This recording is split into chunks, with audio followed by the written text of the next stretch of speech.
together what they can achieve when we're looking at women and men in Shakespeare. And so what we'll end up with is features for volume 2 and also features for volume 1. And in particular, in this case, we're looking at whether we can show results from the tools that indicate women talk about women in the plays in certain ways, and men talk about women in certain ways in the play. So we're interested in how do they do that. So it's over to the team. Okay.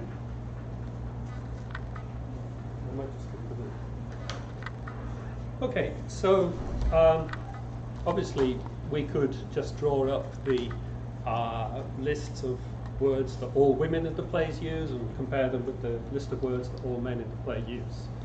But I think sometimes it's more interesting to look at more specifically at the way that women talk about women, or for example, men talk about women. And one of the ways that we can do this is through a Semantic search.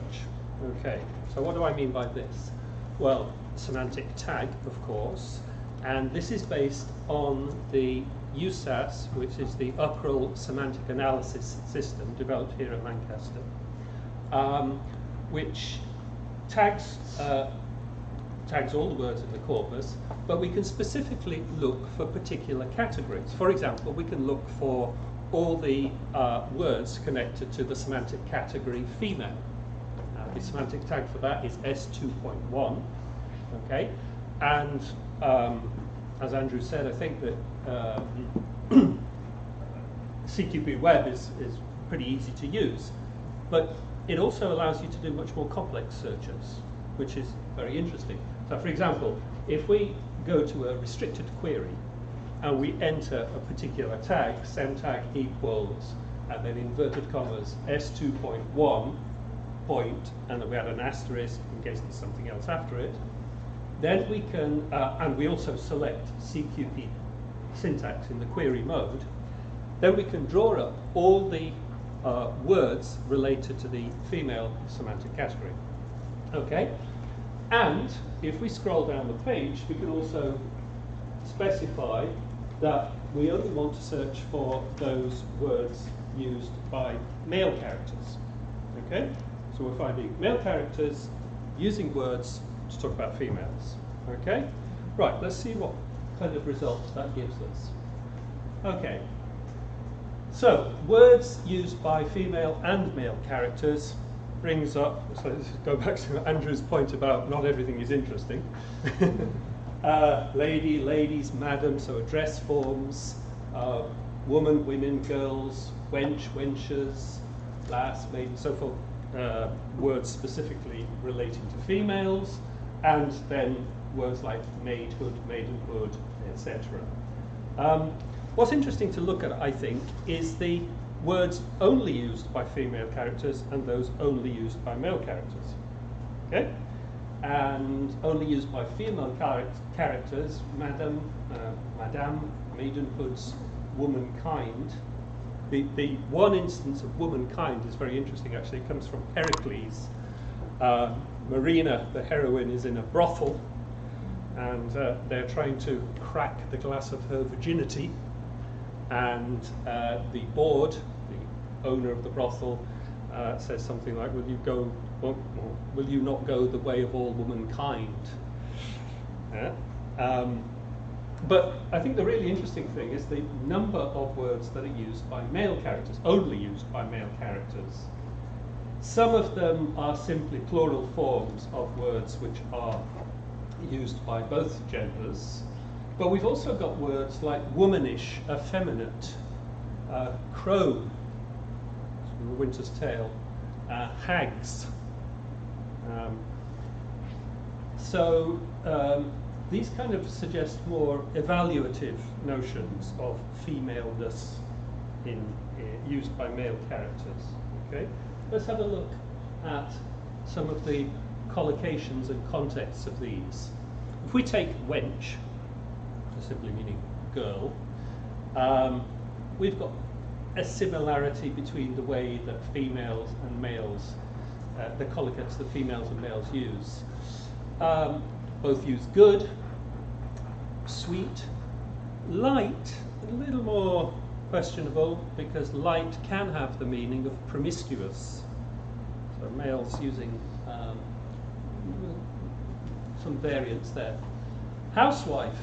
Females collocate fortune with housewife.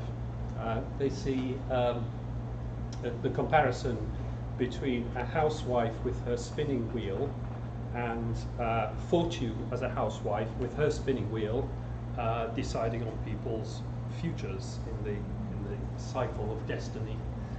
Okay. In the 5 male instances of housewife, we find a couple of examples which suggest infidelity. So Iago says, Bianca, housewife, that by selling her desires. And there's a very vulgar instance of housewife, which I'll let you look up yourselves from Twelfth Night, Toby Belch. Unmanly, this is an interesting word. The first example comes from the daughter of the jailer. Sure, he cannot be so unmanly as to leave me. So the suggestion here that maleness is defined in terms of its, in a negative way in relation to femaleness. Yeah. Males, they talk about deed, customs, grief, melancholy. These are unmanly. So it's saying something about male values. Okay. But I found the 2 most interesting collocates here were womanish. Thy tears are womanish, Friar Lawrence says to Romeo, and cowardly and womanish. Relent, 'tis cowardly and womanish, the murderer says to Clarence in Richard III. So womanish is often related to the idea of tears or fear. Again, saying something about male values and how males consider themselves. Effeminate, similarly, prince, boy, man, so if it's a kind of an insult, used as an insult. But also things that we perhaps normally think of as good, peace, remorse, beauty, are characterize male values as well. Okay, so that is basically, it's an entry point into CQP way of looking at gender from a different perspective. Okay, hand over to Jane. Alison and I are looking at the collocates of just really one lexical item within the group of language about women that Sean's just been talking about. So at the top of this slide you can see we've put a query in just for the word woman or women, the singular and the plural. And in this first case we've just restricted it to the speech of female characters. So we're looking at the way female characters use the words woman or women. And we've particularly pulled up the collocates here. There are just 5, and that's of course words that occur relatively frequently with the words woman or women. Excuse me. There are just 5. As Andrew and Sean both said, not everything is interesting. So if we look at the 4th collocate, A, we kind of expect to find an article as a collocate of a noun, so we wouldn't really look into that anymore. And we're not going to probably be able to look at all of them in the time that we've got, but we're going to have a look at the first 2, are and women, and then a bit later on at the apostrophe S. So just to familiarise you with what these columns are, so we've got the word that is the collocate in the second column in the red text, the total number of times that that word occurs in the data set, the expected collocate frequency, so what we would expect to find if there was no unusual statistical association going on, the observed frequency, which is the number of cases that are actually associated with the words woman or women, how many texts those collocates are distributed across, and the log ratio. That is the statistic by which the collocates are measured. It's a measure of the effect size of the association, and they're just ranked in order of importance. We just use the default settings in CQP Web for this. and we type that query into the restricted query section that Sean was just demonstrating. So this is what women say using the word are. For example, we've got Cleopatra. Sorry, it seems to be all been coming one at a time. So we've got Cleopatra lamenting right near the end of the play as Antony's body is taken out. Ah, women, women, look, our lamp is spent, it's out. Ah, women, women, come, we have no friend, a resolution, and so on. She's also repeating the word woman. Of course, we saw that the second strongest colloquy was women, so the repetition of the word women in the context of talking about women. This is interesting because it's an expression of grief, and Jonathan's ongoing research on the project looking at pragmatic noise has shown that R is one of the expressive words through which female characters express grief and sorrow. Others, I think, are alack and alas, aren't they? So R is one. So this is a good example of a woman doing just that, expressing grief using R. In contrast, Jonathan's been finding that male characters use other expressions, and they do that with a function of directing of events, in contrast to the women who are expressing emotion. So that's R. We'll just move on to look at some other examples of the repetition of women. So women talking about women. Okay. Yes. So what we've got here is an example of a woman characterising the servant, a lower class woman, speaking about the Queen Hermione in The Winter's Tale. Women will love her that she is a woman, more worth than any man. Men, that she is the rarest of all women. So context is all important here. This is a woman who has been imprisoned for infidelity, and a servant, one of the lowest class and lowest status speakers in the play, comes out and says this and characterises it in relation to the whole sex, I think. So one gets a sense that Shakespeare is speaking here beyond the local context to the idea of a wronged woman, I think. And that moves on right the way through Shakespeare's career. Long-suffering women also appear. Catherine of Aragon is perhaps the best-known example in Henry VIII, All Is True, in a scene attributed to Shakespeare rather than Fletcher, where she talks about herself. Bring me a constant woman to her husband, one that never dreamed a joy beyond his pleasure, and to that woman, when she has done most, yet will I add an honour, a great patience. Now Henry is trying to get rid of Catherine at this point. She's trying to defend herself in the courtroom, and she's trying to say that she has been a faithful wife for the whole of her life. And her extra virtue of a great patience for women actually appears in the play in another scene in which one of her gentlewomen is called Patience as well. So it's got an interesting, it just reminds you of that in that context, I think. The final one in this example is from Henry VIII again. This is an old lady speaking with a lot more kind of Machiavellian and astute critical viewpoint, I think, on Anne Boleyn, who's the up-and-coming figure against Catherine of Aragon. And Shakespeare and Fletcher brilliantly balance sympathies between the two in the play. But this old lady speaks out the truth, and this is a bit like almost Chaucer talking about the wife of Bath. You have so fair a parts of woman too, have too a woman's heart. So you look beautiful on the outside, but you've got the essence of a woman inside you, which ever yet affected eminence, wealth, sovereignty, which to say to sooth are blessings, and which gifts, saving your mincing, the capacity of your soft cheverel conscience would receive if you might please to stretch it. So she's not going to be held by conscience at all. She's her cheverel conscience, which is a term that comes from gloves and glove making, linked to Shakespeare's father probably, who's a glove maker, suggests that there is slippage, there is stretch here. And I think that that gives you a real sense that Shakespeare's women do not always talk well about their own sex. So there's variation in there. So that's what we found looking at women talking about using the term women.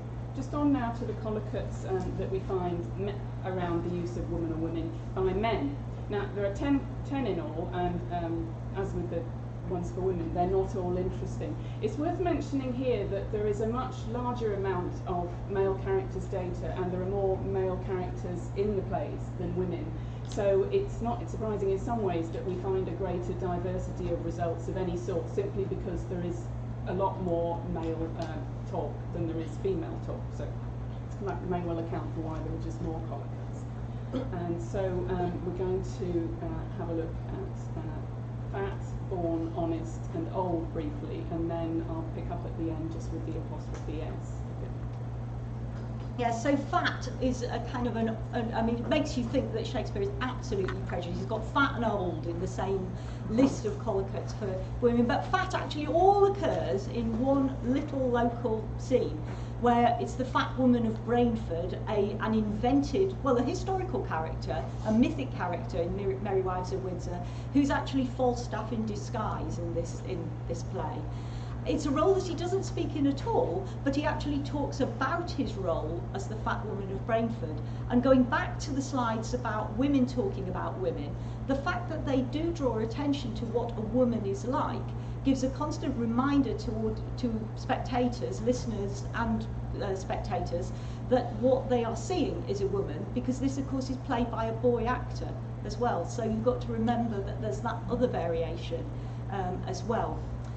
In the case of born, most of them are linked to Macbeth, unsurprisingly, with the idea of born, though bear and bearing are also keywords in Shakespeare. So if we went broader than just born, we would get more, I think. But they link into that idea of that being the essence of Macduff, that he's not born of woman, so Macbeth doesn't need to fear him in that place.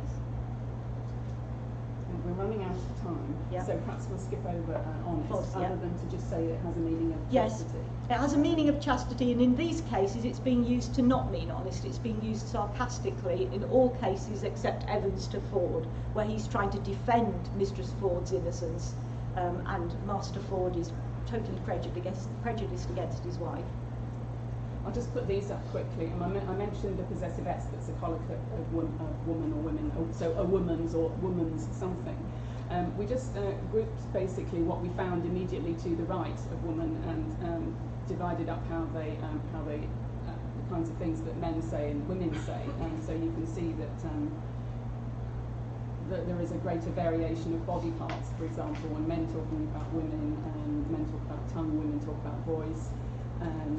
Non-physically, men are talking about perhaps aspects on which women might be evaluated, fault, fitness, kindness, lightness, and so on, whereas women are talking more about things like modesty and heart and fancy and fear.